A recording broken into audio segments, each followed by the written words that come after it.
Welcome to Your Voice to the World. I'm Eddie Pinero, speaker, filmmaker, and storyteller, teaming up with Terrence McMahon, retired CEO and best-selling author. Having built multi-million-dollar businesses and created lifestyle brands enjoyed by millions around the world, we've established a blueprint to do more and become more. Now we're joining forces to inspire you to share your voice and build the business and lifestyle you've always dreamed of.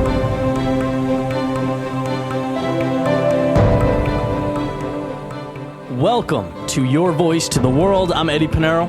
I'm Terrence McMahon. And we show you how to share your voice and build your business. My friend, what's on the docket for today? This is one we've been looking forward to. It's one of my favorites.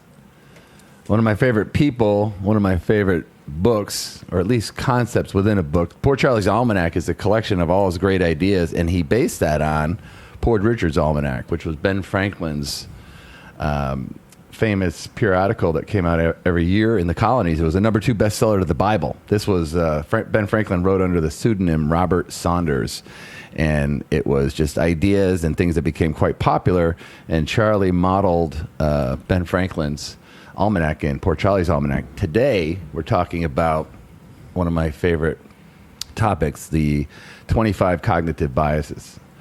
And Charlie positions them as the science of human misjudgment and superreaction. Yes, and that's the list we have behind us. It's most of them are pulled from Charlie's Almanac, but there's a few that we grab from other places. But it's basically ways of thinking or biases we have towards different things that we come across every day, and they have a tremendous impact, particularly in marketing, but in everything. Like you said earlier, marketing is essentially survival. Yeah. So, I mean, these things are really, really powerful tools just to be aware of. And actually, when, wow, I'm drawing a blank. The book we did last week. Riveted. Yeah, it's almost a continuation, just more in depth, and some of them are more thought out. I mean, I really like this. Arguably, we could have done these in opposite order, so you can learn about the science of how to become compelling, which is riveting, and this is how to become, I can use a rhyme, which is how to become more selling. This is how to sell it. This is how to create a simple, easily packaged statement or series of statements that you can do to create what Charlie calls is a Lollapalooza. Yeah. That's like that's when a lot of things happen at the same time, and you just have this incredible instinct to overreact and superreact, and a lot of times not in your best interest. Right. A lot of times it's a gotcha. Oh yeah, this is a way that you can also use to defend yourself against some of these biases that are being thrown at you pretty much every day. Hell yeah. And that's what we'll do. We'll kind of talk about all of them quickly, and then we also wanted to make sure, so we'll throw like an Amazon ad up, and we'll just for a simple product, and we'll point at different areas on the screen and show you they're using this bias on you here, this one here, this one, so you can be aware. It's really amazing just every day how many times these things are thrown at us. That's a good way to learn, too, because we take something that you may not be familiar with and you apply it to something everyone, I think, now is familiar with, right? Amazon's number 1 best-selling company, pretty much by a mile, the everything store now. And Bezos, he's number 1 billionaire or trillionaire, right? He's going to be the first trillionaire, Ty Lopez predicts. Oh, really? I think he'll be the first trillionaire. Very possible. Definitely. I know, well, actually, I don't remember the exact stat, but it was 50% of traffic online now is Amazon alone. Have you heard that? Wow. Looking it up. Yeah, check it out, Steve. I think it was 50%, or maybe it just breached. Amazon is expected to take almost 50% of the U.S. e-commerce market by year's end. Ooh, that's pretty amazing to think about. Well, big idea, huh? Might want to learn the cognitive biases that make so many people buy Amazon. All right. Number 1, incentive reward. Most common, for sure. Yeah, it's the number 1 driver of human behavior is incentive. Like people do things for a reward. Right. Driven from survival. So anytime you got an offer, a bonus, some kind of 2-for-1s, you see them a lot in grocery stores. You see them all the time on internet ads. Right. Buy one, get one free. How to lose 10 pounds. fast incentives, fast and easy ways to do things. Cool. And the opposite of that is pain. So, Well, people super react the most to pain if it's present. It's reward number one unless there's pain. So people will do way more to avoid pain than gain pleasure. That's what you hear that from Tony Robbins, but you hear it a lot in advertising. So in other words, reward is our main priority, drives us the most. But then when we're in a state of pain, that takes control. And so the only thing we focus on is removing that.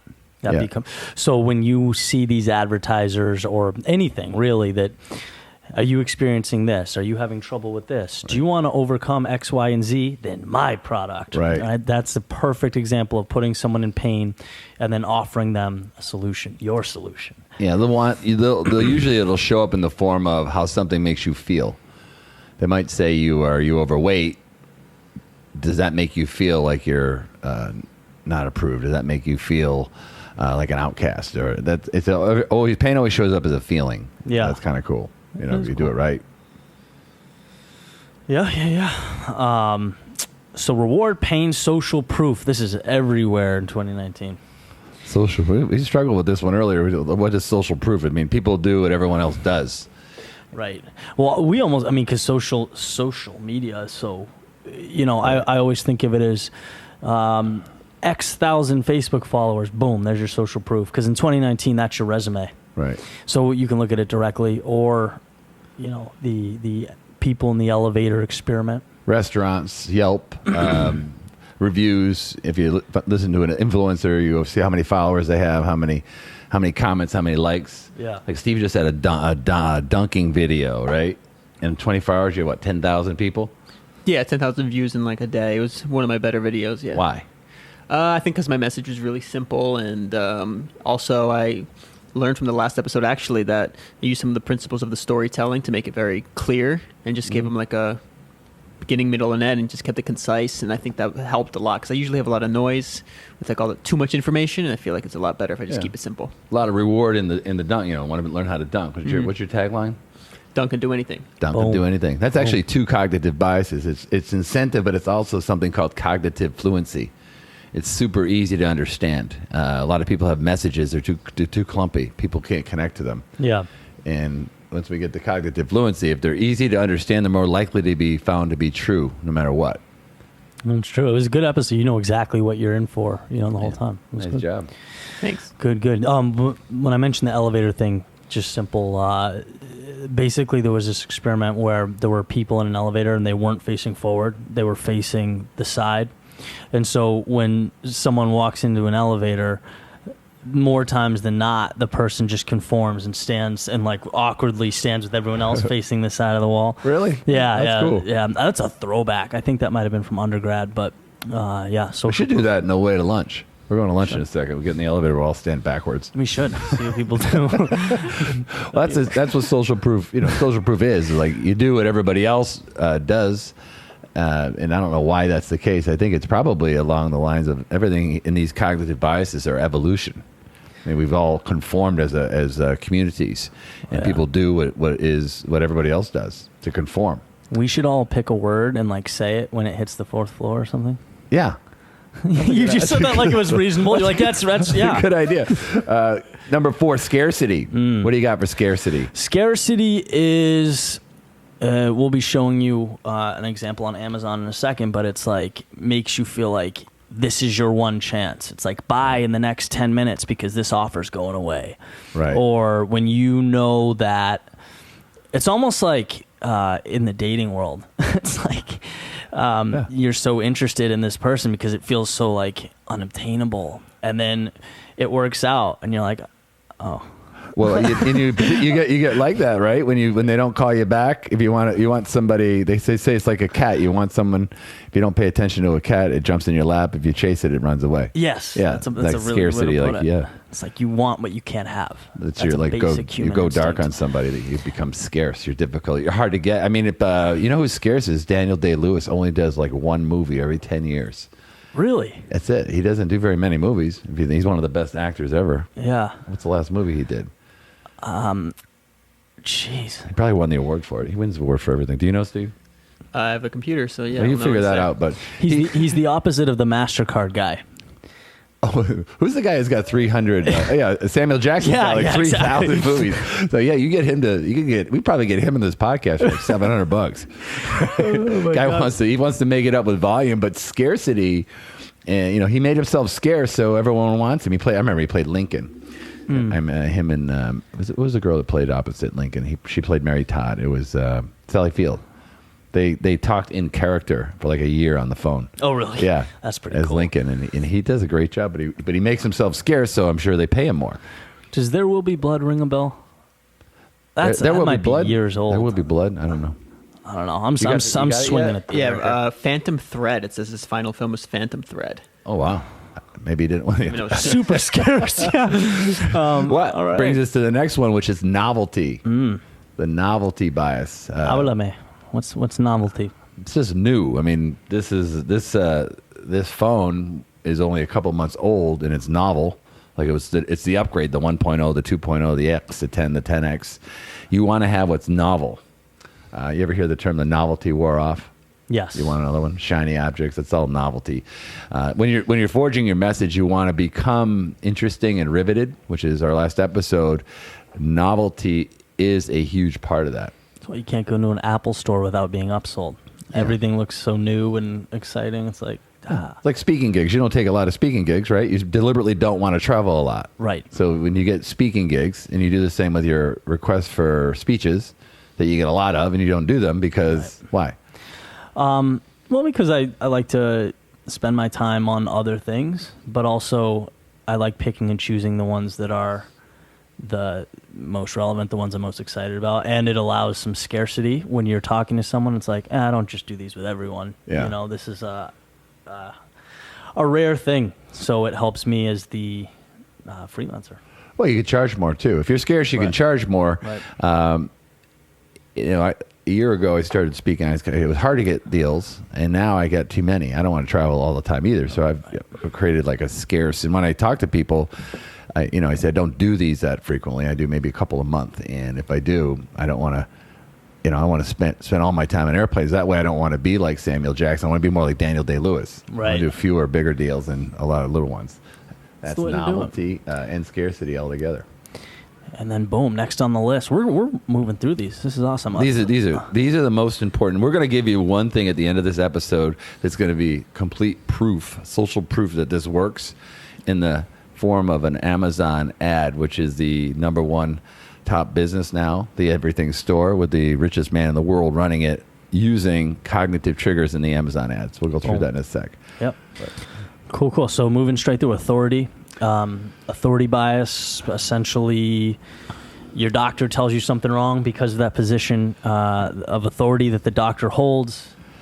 You take that as truth. You automatically give someone maybe an undeserved amount of authority, and sometimes simply written short books with easy ideas are assumed to be true because the person wrote them, not necessarily are true. Right. Or accurate. Right. And I remember we talked about this maybe episode 1, the idea of credibility. It's like, when does that happen? And because I remember with the YouTube thing and sharing my thoughts and ideas, at some point along the way, people start really wanting your opinion on things.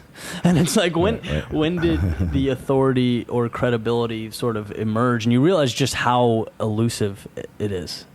You know what I mean? It's this, I don't want to say facade, but it's definitely created. You know what I mean? Yeah, that's interesting. Credibility is not authority. Credibility, I guess what credibility is like credit. Like you get good credit when you have a track record of proven results. Authority doesn't necessarily need a track record. Like you can create an illusion that you're an expert at something.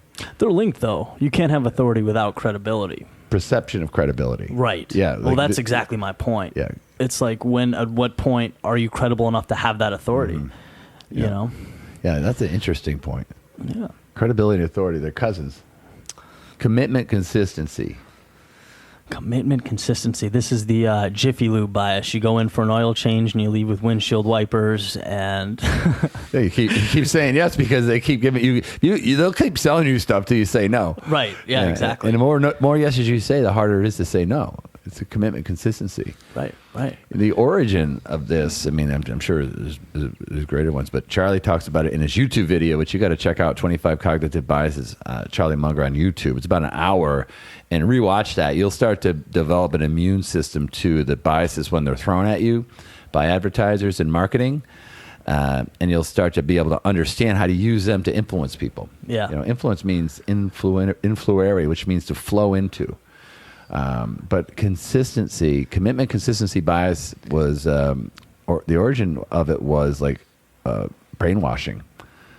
The religion and the Chinese, the Chinese used to torture. They didn't torture people; they'd brainwash you. They're way more effective to brainwash you to get you to say a series of small yeses over the period of a long time. Yeah, and then they're pretty soon. They go from not saying anything to giving away. War plans and secret plans to bases and stuff, because they get them to first agree that maybe they were betrayed by a friend, and maybe the country overtaxed them on something, and they'll get them to continue to agree to things, and pretty soon they're turning as those small yeses evolve into monster yeses. And in advertising, you'll see like a free something to you. If you want to get a book free, you get a free book, just pay for the shipping. That's a small yes.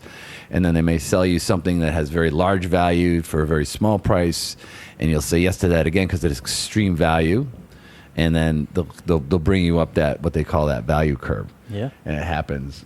Would you say it's the definition of a bit like a funnel in business, sales funnel? It's totally. Just commitment, consistency bias. Yeah. Well, anything is. I mean, if you got to meet your customer where they can say yes. If you want a new relationship, you got to meet them where they can say yes to you. Yeah. You can't go for the big. I want to get married. You got to go on a date, and if they won't date you, they got to accept some correspondence with you. Right. It's got whatever you can say yes at. And I teach my, the people I coach for selling and recruiting. I teach them to get the lowest common yes possible, and work your way up there from there. Lowest common yes. And don't skip steps.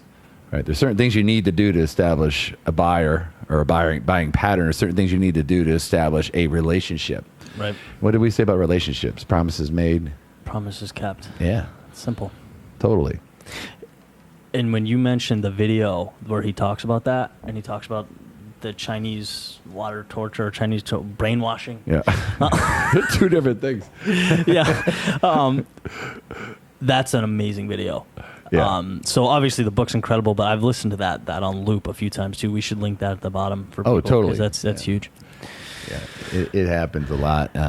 And rolling on through, we're going to give you a little background about what these are and how you can use them. And be aware, have your antennas up. When someone's working you or someone's trying to get you to do something, learn from the great ones. Warren Buffett, Charlie Munger. They go through their list when they buy investments again, and they always say, are they being influenced? Are they committed to something too much? Are they giving it too much novelty? Is it too scarce? Is the salesman putting them in pain? Yeah. Creating the fear of missing out type of thing. So from a defense standpoint, and then also to tell your own story, it doesn't matter what you have, what value you have to give to the world if you aren't able to persuade. And so in some regard, there's obviously ethical ways of doing this, but you need these biases if you want to influence the world around you. You see ethical. Some internet marketers that get annoyed with us. It's just trashy for sharing the science. This is science. I mean, this is if you know the science, you can influence people. This is a pattern here is very true. Right. And we'll see it with an Amazon case study, but. Envy and jealousy. You see a video and someone rents a Lamborghini and gets out of it and starts talking to a camera. All of a sudden, you're giving them an undue amount of authority. You have envy, jealousy going, and then they sell you something perhaps novel, right? Now you have what Charlie Munger in the book calls the Lollapalooza effect, when you combine more than one of these together, and it happens all the time. Right. So it's pretty cool. Cool. Yeah, with the LLC envy, jealousy thing. Yeah. That quote in where Charlie Munger says it's not greed that makes the world go round. It's envy and jealousy. Envy. Yeah. Yeah. See a lot. You see a lot of envy. I mean, you can't help yourself sometimes because we're all going to riveted. What makes you riveted are things that increase or decrease your status. So I think jealousy and envy drives that whole bus. things that can give you better status, which you envy people and you're driving towards them, and you're running away from and up from people coming after you. That's a good point. Like a pretty direct link to status. Totally. Because that's all it is. Observation. Yeah. Reciprocity. This one's pretty simple. It's I do something for you, you do something for me. It's the free, X with sign up, and Jonathan Haidt talks about this too, and the power of reciprocity. People feel obligated to return favors that are done to them. Social contract. It's very powerful. There's a couple instances. In fact, this book here, Cialdini on influence, talks about how at the airport. You ever have them give you the Hare Krishnas give you a flower at the airport? You've mentioned this. Yeah, they walk up to you and they give you a flower. They almost put it in your face. So the human nature is to take it. It was a gift, and they don't want any money. They'll specifically tell you they don't. But then they'll ask them if you'd like to make a donation. You could make a donation to our cause. In our old business, it's to sell a lot of insurance, and they say, well, how do you make a new client? One of the easiest ways to do that is to buy someone lunch or buy someone dinner and pay. Make sure you pay, and then you've created a social contract, so they may grant you an appointment. You can't sell them based upon that, but they may give you an appointment, which is an opportunity to create that consistent, that's something they could say yes to, and reciprocity will make them more likely to say yes. Right. Pretty cool, huh? That is really cool. Yep. Denial. I mean, denial is, you see that in a lot of courtrooms. There's someone on trial, like Jeffrey Dahmer's on trial for heinous crimes, like unthinkable crimes. His mother is behind him in the first row. In 100 years, didn't think her beautiful little son did that. In complete denial. Excessive self-regard. You and I talk about that people think they're better than they really are at certain things. Mm-hmm. That's why most, like 85% of all drivers think they're above average. They're excessive self-regard. Place their value way too high. Yeah. Curiosity, your specialty. There's one thing that you can do that can get 2 times the subscribers that you have now, easily. Right. That's curiosity. Clickbait. Right. Yeah. There's one thing, one food that you're eating right now that I saw you eat yesterday that I just read an article. It's going to kill you early. What's the 3 things we have in common that third one will surprise you? I don't know. What? Right? No, haven't you used that before? Well, yeah, we do it to each other all day long just to see if it works. And once you learn these biases, you start playing with them. You try to create Lollapalooza to everybody else. I have a new way to get way more audience members than ever before, and there's only 10 minutes to make a decision. Yeah, it's like 3 or 4 at a time. Curiosity is a huge one. Confirmation bias. Oh my God, everywhere. That's your favorite. Well, I kind of stay out of the political. We by design don't talk politics on this, but I know people that are excessively supportive of both sides. I have friends on both sides of the fence. Mm-hmm. It's funny. Some are from my old world. More other friends are from my new world, and they all these passionate positions, but they only take in the information that supports their confirmation. Echo chambers. Yeah, the sperm can get into one egg, and once the egg gets fertilized with sperm, the egg shuts down. It doesn't let anything else in. The brain's like that with confirmation. Once your idea's in there, what do you say? He says, whatever you shout out, you pound it into your brain, like you're standing for. I'm for this candidate, or I'm from that candidate, and you'll only start sharing ideas that support that. Yeah, it's confirmation bias. Charlie Munger, he says he thinks that's a tragedy. That's one of a big downfall with the youth. Yep. Being so proactive and protesting and being anti this, that. And he's like, you're young. What do you know? And the problem is, once you take a stance like that, and once you start advocating so strongly for a certain cause or certain side, you stop listening to the other side. The confirmation bias becomes the driver in what you're doing. Well, the good politicians know all these biases. They're trained with the high-paid speechwriters to put you in pain, to create a reward, right? To make the solutions scarce, and to confirm that their way is the way. It's actually incredibly unhealthy for the country. I mean, you're right. It is politics. They're literally the same thing. Yeah, loaded with them. But it's not a good thing. You think? I mean, look at the elections. I mean, they come up. Somebody will come up with a new idea or a new plan, which is novel, right? Yep. And they're going to create an environment. If nothing happens soon, scarcity, the country's going to be in severe pain. Yep. And that's Lollapalooza. So the effective communicators of that, and all these politicians are amazing communicators. Excessive self-regard. I am the one that can take you out of this problem. I can fix it. Right. Oh, yeah. They got to have the authority. Yeah. So if you see when every time that happens, we talked about neurocoupling. When you and I tell a story that parts of our brains light up. Right. So if I tell you a story that's hitting these evolutionary triggers, your brain's lighting up, and you and I are getting in rapport, even if you're watching a video. Right. And that creates the Lollapalooza. That creates that super reaction or misjudgment, depending on how they're using the data. And politicians are using this science. This is neuroscience. This is proven, and it happens. And what is more proof, more social proof than these working? Amazon. Yeah. And what we have is the Fire Stick 4K. Let's talk about it. Well, This is a Lollapalooza if I've ever seen one. Main stage Lollapalooza. Well, where did Amazon come from? I mean, think about it for a second. Amazon is a relatively new company, right? It's maybe under 20 years old, isn't it? God, I'm not sure. 99 was that video we were just watching where Bezos was talking about his new bookstore and his idea. So yeah, started with books, right? And he started with getting rare books available to people, which is a bias, by the way, called the availability heuristic. So if you put somebody in pain and you want to create something new and scarce, you need to make it available. Nothing happens unless you give them a way out, which is availability. So Amazon's built on the availability heuristic, meaning they make things available. And early on it was books, and then it ended up being like everything you need. That's this book, The Everything Store. Yeah. Look at the cognitive triggers in a typical Amazon ad. Like, what do you see? All right. Well, there's I see 59,000 reviews.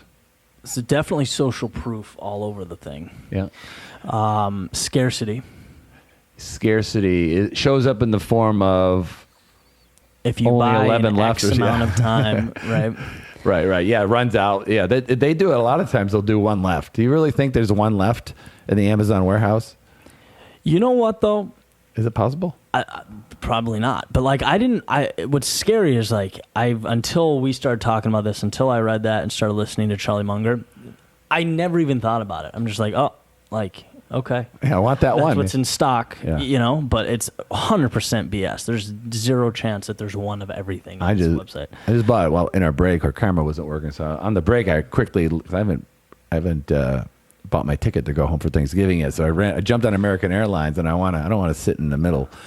And there was only one ticket left. It said one left, and it was right after we went through this list. I said, it's like they're doing it to me. And they can actually hold up a sign saying, we're going to put you in a Lollapalooza effect. We're going to make you buy something, and you're going to super react. You're probably going to react like it's going to be a misjudgment, and you do it anyway. It's like, we're going to take advantage of you. Buckle up.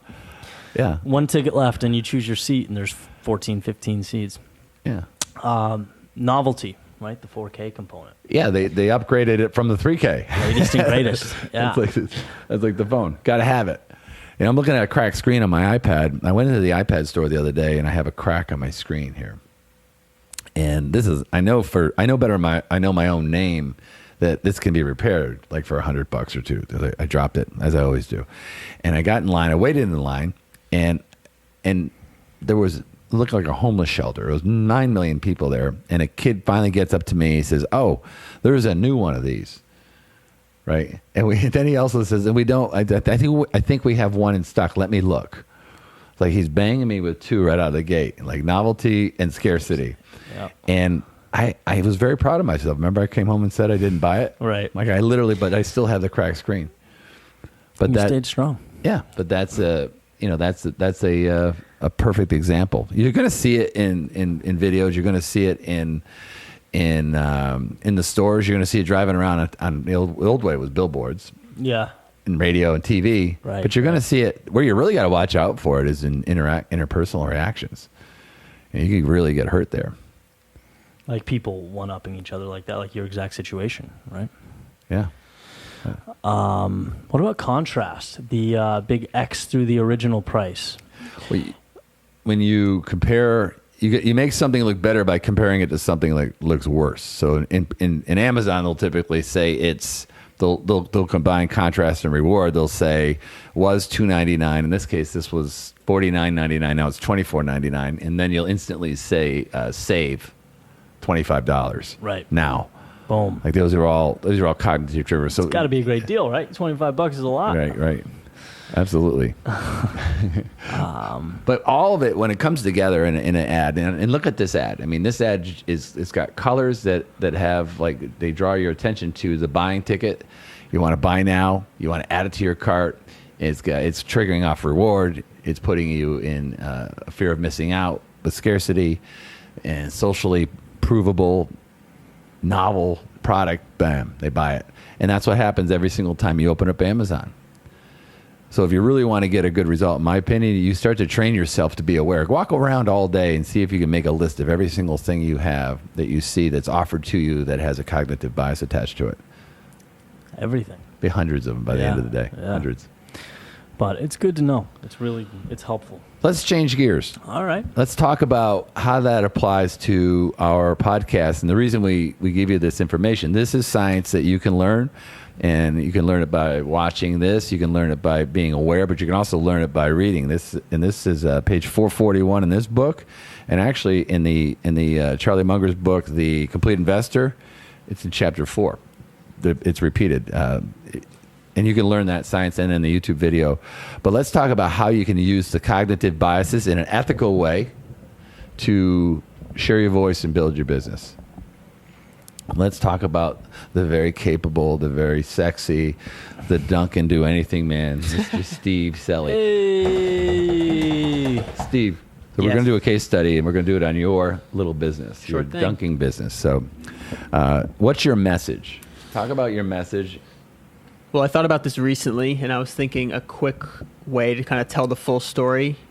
Two things. I actually wanted to bring it by you to see what you thought about. One of them was a simple formula, hard work, and that would kind of be aligned with an image that says like strength and speed. So those are the two foundations of jumping higher. Is like you need to build your strength, need to build your speed, but it's very simple, and it's like if you do those two things, you'll succeed. But it's just hard work to do it. So it's a simple formula, but you have to put a very hard Let's work backwards from the outcome. Sure. Right. What's the outcome that someone that follows you around ultimately will get? Jump higher and dunk. Okay. So what's the outcome? That's the I think because in the what do they say in the story brand? There's always the external objective, then there's the internal objective, then there's a philosophical objective. Right. Right. So like in Tesla, the external objective is I need a car. The internal objective is I want to have something trendy and cool, and maybe increase my status. And the third one, the philosophical one, is about Changing the world, right? Like about improving the world. something that's good for the world. Like that's good. And in financial services, when we sold financial services, the objective number one was the client wants help making financial decisions. Number two, that was the external. The internal was that they're confused and they're frustrated and they're overwhelmed by technology and choices. And the third one is the philosophically. They said, well, they shouldn't have to surf through the internet to get important guidance, things that affect their family. Right. So those are the three things. So in Dunk and Do Anything, the external message is you can learn how to dunk. Physically, yeah. What's the internal? Internal probably be something about like you want to beat your competition, or you don't feel like you can achieve something that's hard to achieve, like being able to be a disciplined person type of thing. And what's that philosophical? Philosophical is believing in yourself, something along those lines. Philosophical is kind of hard because I think of the Tesla example with changing the world, but with dunking, it's kind of like being all you can be. Yeah. I don't know. Recreation, becoming Right. a better version of yourself. Would that be philosophical, or is that still internal? Well, what I liked about this last time we did this, remember, it was because I was saying, well, can I dunk? And you said, maybe. Like, if I can touch the rim, I can dunk. Well, I just tried. I can't touch the rim. Yeah. All right. So I used to be able to.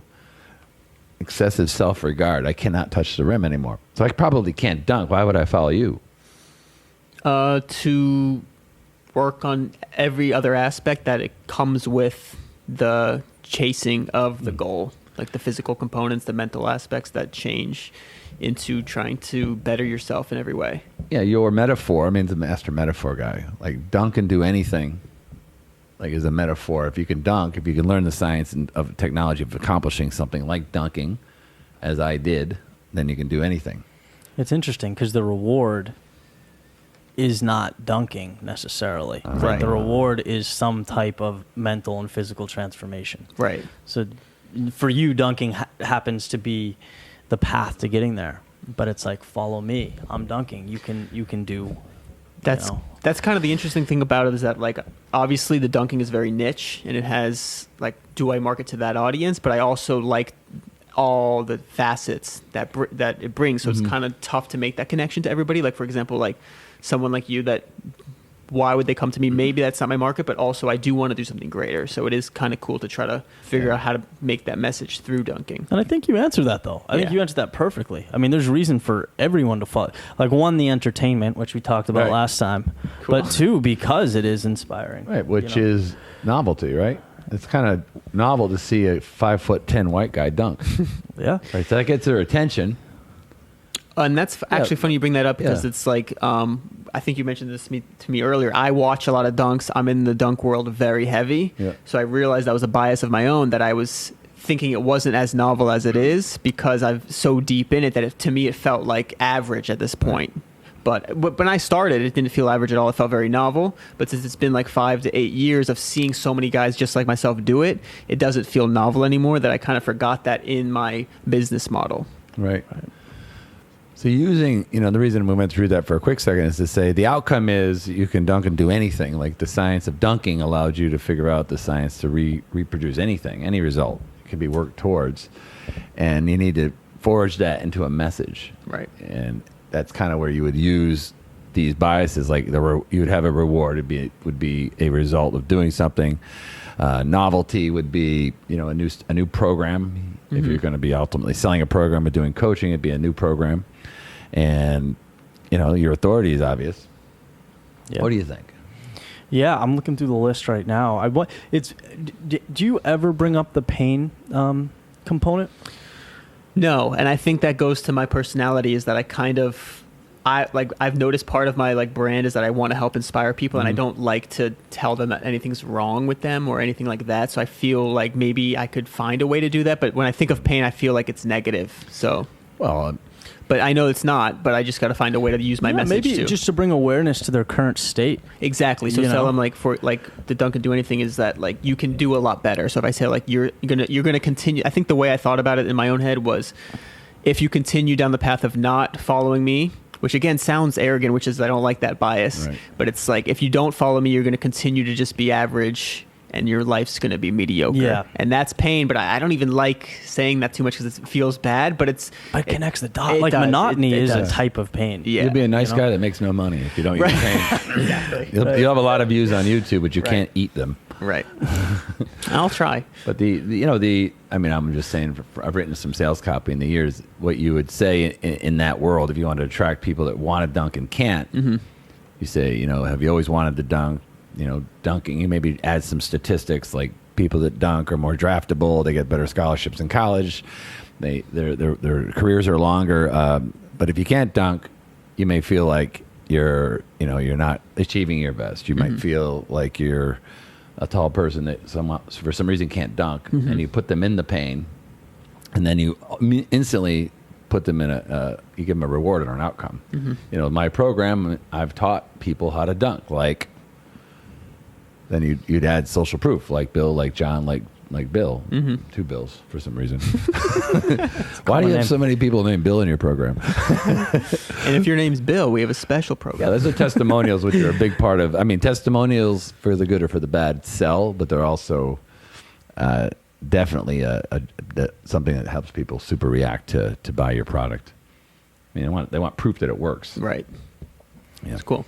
Yeah, that's a perfect example of having the value, because Steve definitely has the value. The channel, it comes down to using these to tell your story to make people understand the value. Right. That's kind of, everyone deals. I go through that all the time with my content online. How do I know when I put something out, this is going to help people. How do I best position it so they understand it's going to help them? You know? Why do you think some do so much better than others? Like I constantly see you like groveling over a video you put a ton of work into, didn't do as well. And one that was more simple did really well. Like the old runners. I think you do really well with runners. Yeah, well, I think that answer... Actually, the running thing is an algorithmic thing that I just found out doing some research. Mm-hmm. When you have success in a certain area, the algorithm ties your channel to that area. Mm-hmm. I've seen multiple instances where that's been suggested. But you answered the question, though, simplicity. When people know what they're going to get, how it's going to help them. You know, searchability. The idea YouTube is a search engine. Yeah, I think it comes down to the title, right? Yep. If you look at the title, that was cognitive fluency. That people get simple, like dunk and do anything, instead of saying, I'm a short person that learned how to dunk, and I think I can teach you how to do that too if you just follow my 9-step formula. Like, that's not compelling. That's busy. It doesn't elicit emotion, and everything in here is emotion. So when you have a video like, you know, the ones that did well for you, I know their titles are really simple and short. Right. So cognitive fluency, and then number one, like, what is the reward? If people don't know what they're getting, what they're taking away after they engage with your content or your product, you don't have a shot. Like, that's got to be crystal clear. With with its co-pilot, you know, what pain will you be in if you don't do it? Right. Right. You know, how will not doing this affect your life today, yesterday? How did it affect your life, and how will it affect your life tomorrow? Right. Right. Like the big cost is not doing it. You know, a big cost was what happened because you didn't do it, but a way bigger cost is what's going to happen if you don't do it. That's perfect. Yeah. So commitment, my most viewed video, the reward is more, happier, healthier life, success. The pain, the offside or the other side of that's regret. I mean, that's pretty simple, but you know, going through that video, I make that clear. It's like, if you don't commit to something, you will have this regret. You will have this feeling that a lot of us have, like, oh man, I could have done this. I could, but I didn't, and that's the worst. That's without even know. I mean, that was 4 years ago. That's without even knowing what a cognitive bias was. Well, I don't know. Well, actually, we talked about this 2 episodes ago. You're really, really talented in an area where people are bad, which is short copy, writing really deep messages in very few words. It's very challenging to do. And when you hit the spot, you hit the spot. Right. I mean, that's just. Walmart is discounted retail. Like 2 words that talk about the entire company. I had a pretty interesting bias of my own that like went back to telling people that I have the authority. You brought that up, and that I thought it was a really good story to share about myself, because when I was making my YouTube videos, it came from like my own bias of like, I think it's like low self-esteem, not thinking I have the authority. Even though I achieved these things, I felt like because I was so average and so non-athletic when it started, I thought because I could do this, anybody could do it. It didn't feel like an authority once I got there. So when I would market myself, I wouldn't say like, I have the authority to teach you what you can do. I felt like, oh, anybody can do this. It's nothing special. So that's like almost like the opposite of excessive self-regard. Imposter or like, syndrome, right? Yeah, it's like exactly. And it's also like the denial. Like I was in denial, sort of, that it was, I didn't have the authority to show people what to do. But now I'm realizing, like, back to the novel thing I was saying, is that it's not as common as I think it is, because it's just not. But it's hard to see, because it's like I had my own bias for so long, and I felt like it was like a pattern in my brain, and it's like, I've done it. It took me forever. I've seen people do more, and it's like I'm so deep in that world that I forget it's still like a small percentage of what people think. I see. Isn't it amazing how just the story you tell yourself dictates everything? So like that happened for a variety of reasons. You know, you didn't feel adequate at the time. You didn't think it was special enough. This is a story that you're telling yourself, and so you're living that out. If that story was different, just that simple tweak, like, I'm the man. Yeah. Everything changes. It's a really interesting thing. It's a danger. I mean, it's danger too, right? Remember the self-serving bias? They said something about Mother Teresa that you were laughing about. Oh, I love that. It was They talked about heaven. They were polling celebrities, Yeah. and they're like, what percentage would this celebrity, what percentage are they going to heaven? And like 79% of people thought Mother Teresa would go to heaven. 83% thought that they themselves would go to heaven. They were more likely to go to heaven than Mother Teresa. Right. Self-serving bias. That's interesting. That's interesting. You have the I don't know. Remember the call talked about the Dunning-Kruger effect, and you have it a little bit, Steve, because you've been doing it long enough. You have thousands and thousands of people that seen you do what you do, and now you take for granted what you do. And it's what Dunning-Kruger is. It's a cognitive bias where people that have low amounts of time and low amounts of experience think they're very, very much better than they are, and people that are doing things a long time with high amounts of experience don't think they're as good as they really are. You see that with pilots. Yeah. In airplanes. I think I talked about that before. These things show up like all the time. And if you're aware of them, you can package your story in your business to create influence, to flow your ethical idea into them, and to create that Lollapalooza where people react and they want to become part of what you're doing. Right. If it's done well and done correctly and done ethically. I agree. With the self-serving bias, the challenge that I've found is particularly, exploring and experimenting creatively. Steve, same exact thing you're talking about. It's you're aware, right? Self-serving, but you're aware of your biases. Right. You're aware, and you don't want to be delusional, but you can't let that get in the way of confidence either. So it's like, particularly when you're in uncharted waters and you put something out into the world, it's like, is this good? How do I gauge that? Right. I got one for you. Hit me. Sunken cost bias. So what's that? Sunken cost. So I made a video about this a while ago, and I used a piece of pizza to talk about our pizza. Yeah. I was having dinner and got this pizza, and I finished maybe 2/3 of it, and I just didn't want the pizza. And I'm like, but I paid for it. So I'm just painfully stuffing my face. I'm like, I'm going to get my money's worth with this pizza. Right. And, I mean, clearly not healthy, but you're invested. You might as well keep going, right? very unhealthy. Yeah. I just didn't want it. It's disgusting. I was torturing myself. But Steve says it's disgusting. Yeah, but you ever watch like a bad movie? I can't say the word SHIT because your grandmother got mad that I did it. Nana, we're sorry. I love that. Hi, Nana. I won't do it. You've influenced me from afar. I don't want to hurt anyone's feelings.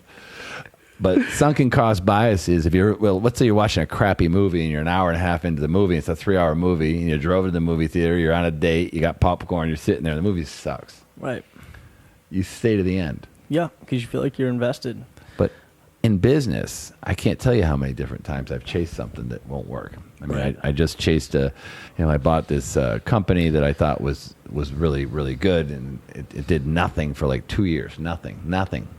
Right. And instead of giving up on it and say it's over, partially because of some biases that existed, I put more money into it, and now it's gone still. Is that part of the commitment bias as well? Because it's totally. Like, yeah.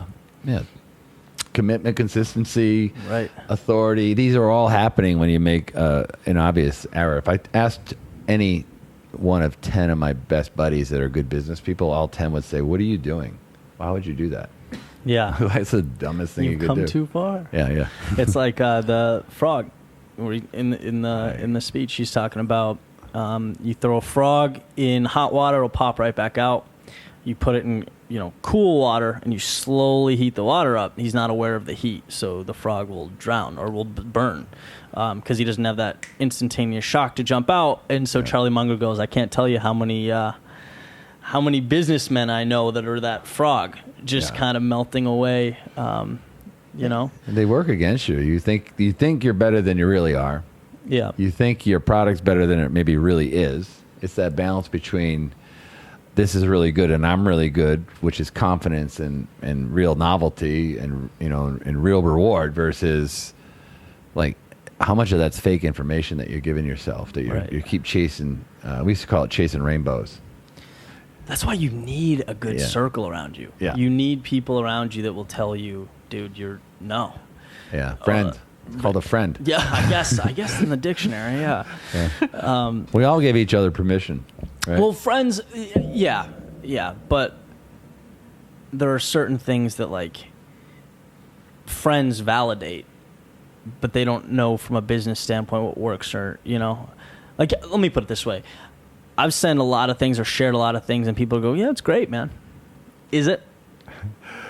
I don't know. It's a liking bias. They like you. They might not want to. See, the problem is everyone likes me, so I can just never. No one dislikes you. No one. I'm just kidding. That's interesting. Yeah. Yeah, I mean, if something doesn't work, I mean, the best way to do it in marketing is to split test. Yeah. I mean, if you're at marketing on Facebook, most things, these used to be, in the old days, you can send literally a split test would be, I'm sending 100 letters to this city, and I'm sending a different letter to the same zip code in the same city, and see which one pulls better. We used to make them different colors. The reply cards, some are orange, some are blue. And then you have data. Yeah, no questions asked. You say, this many blue ones, I got this many orange ones. That's the one that works. That's the beauty of TubeBuddy. For YouTube, the thing Evan Carmichael showed me, the split test. Oh, really? Yeah. So that's the thumbnails and the titling and same stuff. But yeah, playing around with the cognitive fluency and novelty, and the reward of the title will dictate that. Data puts an arrow through the heart of a lot of these, because these are all emotional, and so when you have numbers in front of you, it changes a lot of things. You're surprised sometimes, Well, sunken cost, right? Right. When you're an artist, which is what you are, I'm not so much. I mean, I write. When you write a book or an idea, you put yourself out there to be criticized. Right. And if the only thing you really have at some time is your confidence. Like I remember, I told you, my father told me that I was the best baseball player on the field every day of my life, and you live up to it. Yeah, but it wasn't true. Yeah. But I played better than I probably would have had I didn't have that confidence. But at some point, that backfired on you. Right. Particularly, later on in life when you don't work as hard to get a result because you think you're really better than you really are. That backfires on you. Life's about balance, man. Big time about balance. What do you think? I feel like we did these things justice. I can't emphasize the power of being aware of these if you're a consumer, and if you're a storyteller and a marketer and you want to build your message and and share that message through a business, to ethically build these into your marketing. Yeah. And your messaging consistently. All you brands out there, these are necessary things. This is the secret sauce to any marketing campaigns. Yeah. These are what the high-paid copywriters get paid to do. The high-paid speechwriters, any massive political actions, any massive movements, any massive growth in companies, you're going to see, as was the case in Amazon, that these are going to be there. They'll be somewhere around. Yeah. And if you can't spot them, they've been really well written and communicated.